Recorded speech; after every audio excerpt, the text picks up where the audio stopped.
Hello friends, welcome to Intellify. Today our topic is nutrition. This belongs to the chapter Life Process, which is the subject of science, class 10th. What is nutrition? Nutrition is the process of taking food by an organism and its digestion, absorption and utilization by the body. The food we eat, how it's digested, absorbed by our body and utilized for specific functions. When we walk or dance, we are using energy. When we are not doing any apparent activity, energy is utilized to maintain a state of order in our body. We also need materials from outside in order to grow, develop, synthesize protein and other substances needed in the body.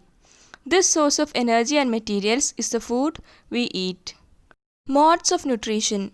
Organisms differ from each other in their modes of obtaining food. There are two modes of nutrition: autotrophic mode of nutrition, heterotrophic mode of nutrition. Autotrophic mode of nutrition. The word auto means self and tropos means nutrition. So, autotrophic means self-nutrition. The mode of nutrition in which an organism makes its own food is known as autotrophic nutrition. Examples are green plants and bacteria. Heterotrophic mode of nutrition. The word hetero means other and tropos means nutrition. Thus, heterotrophic means nutrition obtained from others. The definition for heterotrophic mode of nutrition is the mode of nutrition in which an organism cannot make its own food and depends directly or indirectly on autotrophs for their food is known as heterotrophic nutrition. Examples: animals, human beings, fungi. Organisms having heterotrophic mode of nutrition are called heterotrophs or consumers. How do living things get their food? The general requirement for energy and materials is common in all organisms, but it is fulfilled in different ways. Some organisms use simple food materials obtained from inorganic sources in the form of carbon dioxide and water. This refers to the process called photosynthesis. Some organisms use complex substances. These complex substances has to be broken down into simpler ones before they can be used for the upkeep and growth of the body. To make this happen, organisms use biocatalysts called enzymes. We know that a catalyst inhibits or speeds up the reaction. Here the biological catalysts are enzymes which breaks complex substances into simpler ones. Autotrophic nutrition. Carbon and energy requirements of the autotrophic organisms are fulfilled by the process photosynthesis. Photosynthesis, the process by which green plants make their own food from carbon dioxide and water in the presence of sunlight, is called photosynthesis. Carbohydrates are utilized for providing energy to the plant. Similar situation is seen in us, where some of the energy derived from the food we eat is stored in our body in the form of glycogen. Let's see what actually happens during the process of photosynthesis. 6CO2 plus 12H2O in the presence of chlorophyll and sunlight gives to C6H12O6 glucose plus 6O2 oxygen plus 6H2O. The food prepared by plants in the form of simple sugar is called glucose.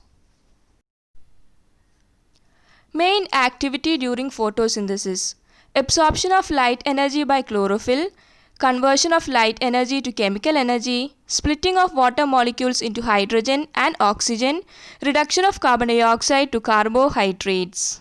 Cross-section of the leaf. If you carefully observe a cross-section of a leaf under the microscope, we will notice some cells contain green dots. These are cell organelles called chloroplasts which contain chlorophyll. Stomata are tiny pores present on the surface of the leaves. Massive amount of gaseous exchange takes place in the leaves through these pores for the purpose of photosynthesis.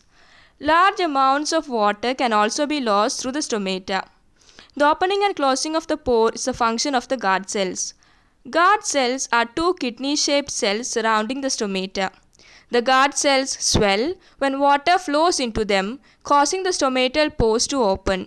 Similarly, the pore closes if the guard cell shrinks. So far we have talked about how autotrophs meet their energy requirements. Raw materials for the plant body. Water is used in photosynthesis. It is taken up from the soil by the roots in terrestrial plants. Materials like nitrogen, phosphorus, iron and magnesium are taken up from the soil. Heterotrophic nutrition.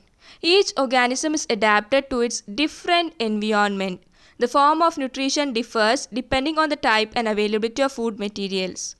There is a range of strategies by which the food is taken in and used by the organism. Some organisms break down the food material outside the body and absorb it. Example, fungi like bread molds, yeast, mushrooms. Consumption of food. Some organisms break down the food material outside the body and absorb it. Others take in whole material and break it down inside the body. What can be taken in and broken down depends on the body's design and functioning. Some other organisms derive nutrition from plants or animals without killing them. Example, cuscuta, leeches, tapeworms. How do organisms obtain their nutrition? Since the food and the way it is obtained differ, the digestive system is different in various organisms. In single-cell organisms, the food may be taken in by the entire surface. As the complexity of the organism increases, different parts become specialized to perform different functions. Example, amoeba. Look at the picture provided. Amoeba takes in food using temporary finger-like extensions of the cell surface which fuse over the food particle, forming a food vacuole. Inside the food vacuole, complex substances are broken down into simpler ones which then diffuse into the cytoplasm. The remaining undigested material is moved out to the surface of the cell and thrown out. Nutrition in human beings. Look at the picture provided. The alimentary canal is basically a long tube extending from the mouth to the anus. We can see that the tube has different parts, various regions to perform different functions. What happens to the food once it enters our body? The food has to be processed to generate particles which are smaller and of same texture. This can be achieved by crushing the food with our teeth. Since the lining of the canal is soft, the food is wetted to make its passage smooth. This fluid is called saliva, secreted by the salivary glands. The absorbed food from the alimentary canal is broken down into smaller molecules with the help of biological catalyst called enzymes. Saliva contains an enzyme called salivary amylase that breaks down starch into simple sugar. The food is mixed then with saliva and moves around the mouth while chewing by the muscular tongue. The lining of the canal has muscles that contracts in order to push the food forward. From the mouth, the food is taken to the stomach through the food pipe or esophagus. The stomach is a large organ which expands when food enters it. The muscular walls of the stomach help in mixing the food with more digestive juices. The digestion in stomach is taken care of by the gastric glands present in the wall of the stomach. They release hydrochloric acid, a protein digesting enzyme called pepsin and mucus. The exit of the food from the stomach is regulated by a sphincter muscle which releases it in small amount into the small intestine. The pancreas secrete pancreatic juice which contains enzymes like trypsin for digestion proteins and lipase for breaking down emulsified fats. The walls of the small intestine contain glands which secrete intestinal juice.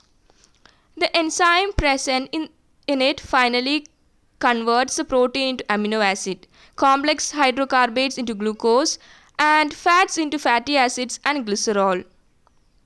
The inner lining of the small intestine has numerous finger-like projections called villi, which take the absorbed food to each and every cell of the body. The unabsorbed food is sent into the large intestine where its wall absorb water. So this happens in the large intestine. The rest of the material is removed from the body through anus. That comes in the part excretion. Thank you.